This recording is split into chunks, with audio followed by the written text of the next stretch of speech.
Alright, I'm gonna make this quick because, it's not that big of a deal, but a lot of people want to know what happened, so let's just get into it. I'm just gonna go back from the start. So, 2 years ago, I joined the Lifesteal SMP, a Minecraft server filled with ambitious and hardworking creators. It was basically a dream to join this group of people, but somehow, it led to me being called a misogynist, becoming the most hated person in the Minecraft community, and being forced to leave the Lifesteal SMP.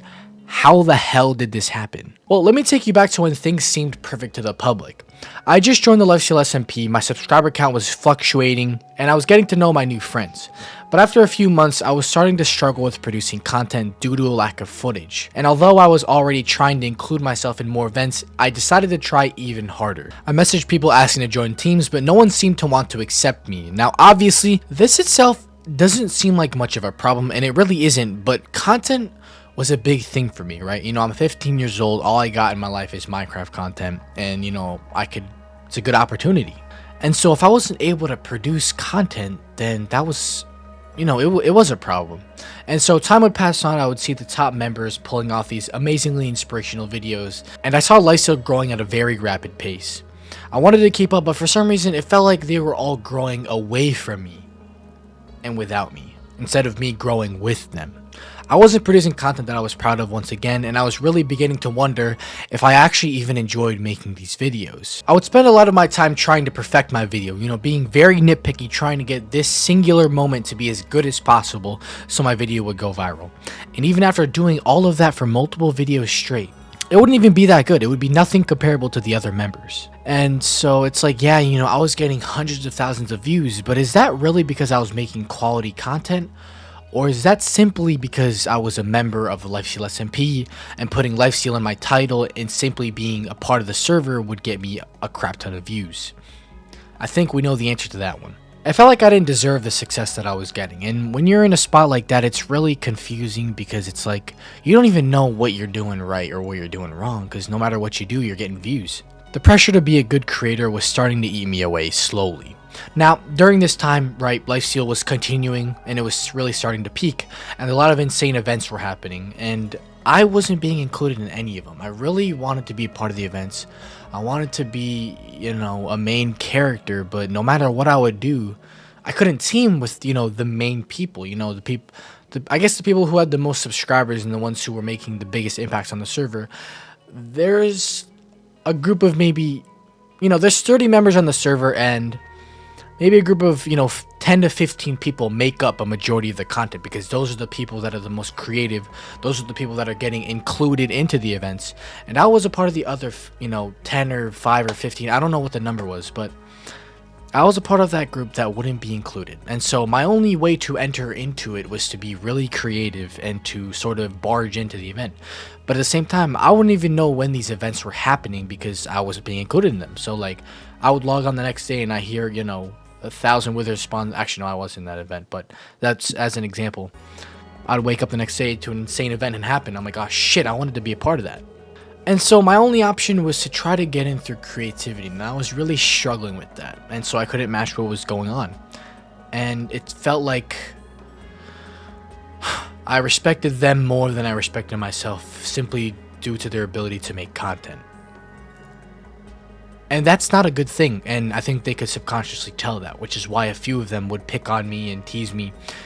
And I could sort of tell that they genuinely didn't respect me. Like they treated me with respect sometimes, but you could tell that they secretly did not actually respect me. And that was probably the biggest thing that had gotten to me, was knowing that these group of people that I admire with all of my heart, none of them had any real respect for me. And it's not like, I earned it. They earned the respect and I didn't earn it, so that's just why I didn't have it. But it gets to you. And so I had to deal with that for 2 years. And I guess, my only option other than respect was to try and be funny. And so I would spend my time goofing around in voice calls, saying the stupidest shit. And everyone just took it that I wasn't a serious person. The reality is that I was a serious person, and I really am. But at the same time, I was really just trying to be the funny guy. And after I left the server, I realized that although people might laugh at my jokes and find me funny, class clowns, no one genuinely respects class clowns, because class clowns, they're funny. Everybody laughs. You are able to make everybody laugh, but nobody respects you because you throw away your own reputation in exchange for laughs. You become, the funny idiot. but you're the idiot. And so that's why, whenever we would talk in groups, people would just tell me to shut up because the assumption is that, I'm going to say something stupid or whatever. And that's a fair assumption. And so my advice to you, for the people watching, is to just stop running your mouth needlessly. If you spend a majority of your time saying stupid shit to your friends, they're not going to really respect you. It's alright to joke around here and there, don't get me wrong, but you got to bring value to the table, otherwise you're just a yapper. And so after realizing that I didn't really bring value to the table, I decided to take a break from lifesteal. And most people didn't even know that this happened, but I took a break for around 6 months just to go on some self-improvement. So I started to read books, go to the gym, eat healthier. And as a result of this, I will say that I got a bit of a mini glow up in, mentally and physically. And so after around 6 months of that and no contact with lifesteal, barely any contact, maybe I'd message here and there, but no VCs or anything, I joined one of the calls. And at the start, there was some pretty typical interactions, right? They're like, yo, what's up, Clutch? How you doing?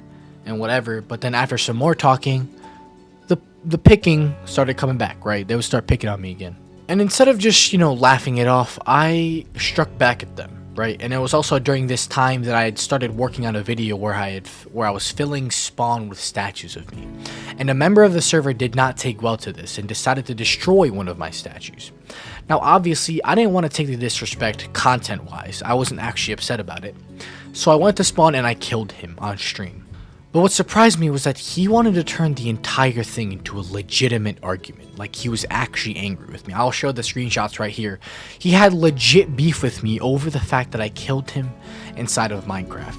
Now, I get it, you were trying to make your content, but you have killed me so many times when I was trying to make my content, and you didn't give a shit. And so I decided to do it back to you. And I think the main thing as to why he was upset was simply because I'm the one who killed him. The guy who has no teammates, the guy who's not really that good at the game, killed him. And he's upset about that. And that's fine. I'd be upset about that too. So after this, I was really getting sick of the server. And was still debating if whether or not I should stay in the server. But it didn't really matter what I thought, whether or not I should stay in it. Because I guess the following series of events revealed to me whether or not I am staying in the server. Now, before I continue with this video, I just wanted to let you guys know that I'm currently in the process of creating a self-improvement Discord server. A server where we talk about making life more fulfilling. If you want to improve your looks, increase your confidence, become smarter, and overall just being more fulfilled with life, please join the server, as I'm going to be active on here every single day. I'll probably just be personally talking to you guys in calls and trying to give as much advice as possible. And hopefully, some people who join will help me learn more as well. And if that is something you're interested in, it's still in a work in progress. So when you join, there'll probably still be a queue. So there'll be nothing there. And then eventually I will open the server up. So if you want to stay updated, follow my Twitter as well. It's in the link in my bio. Alright, so on August 2nd, I hopped onto my computer and began editing my next video when I saw a tweet on my second monitor made by someone named Cody exposing my friend Wiz for doing a series of things that made him uncomfortable. One of them being doxing threats, which is a very serious thing. So, I made a comment stating, I understand you were uncomfortable, but this just looks like a sad attempt to cancel someone. Now, you guys are probably asking, Clutch, why are you defending someone who's threatening to dox Cody? And my reply to that is, I have spent hours talking to Wiz in voice calls, right? And I do agree, he does make some very out-of-pocket jokes. But one thing I know is that it's all in good faith. He doesn't genuinely mean anything. He's a bit of a weirdo, so he's gonna say weird things. Which is why I decided to defend him publicly. I didn't write a whole paragraph. I just wrote a quick sentence stating that, I think that you're trying to sort of bring this to the public when it's just so unneeded, right? Back then, these kids didn't have to face thousands of hate comments. They just had to get scolded by their parents. There's no need to put it on the internet, right?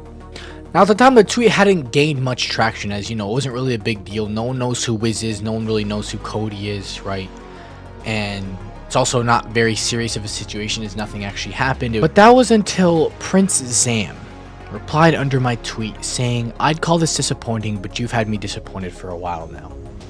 And under that screenshot was me following Andrew Tate, a men's motivational speaker, or, better known as a misogynist by the public. And at first, I was like, oh shit, Lifesteal's gonna be on my dick about this, but other than that, it should be fine, right? But out of nowhere, the situation had amassed over 100,000 views pretty freaking quickly. And so my comments started flooding with people calling me a sex trafficking supporter, misogynist, woman hater, simply for following Andrew Tate. Now, I feel like that says a lot about the Minecraft community. And, everyone was turning their backs on me. And I realized just how petty the post of a screenshot actually was. It literally had nothing to do with the situation that was happening. And it was simply just Zame's attempt at getting the entire community to hate me and to get me kicked from Lifesteal. And you know what, bro? It worked. And this interaction right here is proof as to why I think that, right? So, Zam posted the screenshot, and I replied with, bro has never heard of context, as in the context as to why I was following Andrew Tate, right? Did I accidentally follow him? Do I follow him because I hate women? Did I follow him because I saw a motivational video? Why did I follow him, right? And then we went some more couple back and forths that were kind of useless. And then Zame sent a message saying, if you want to defend your Tate followage, we can go down that route too. Clearly, one is a lot more important than the other to you, probably due to your fear of cancellation.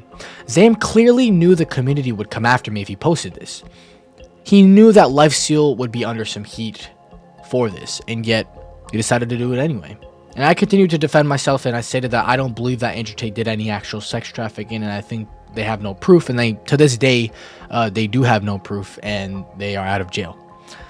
And that sort of just made it worse, right? More people were coming to my comments and like, no, he definitely is.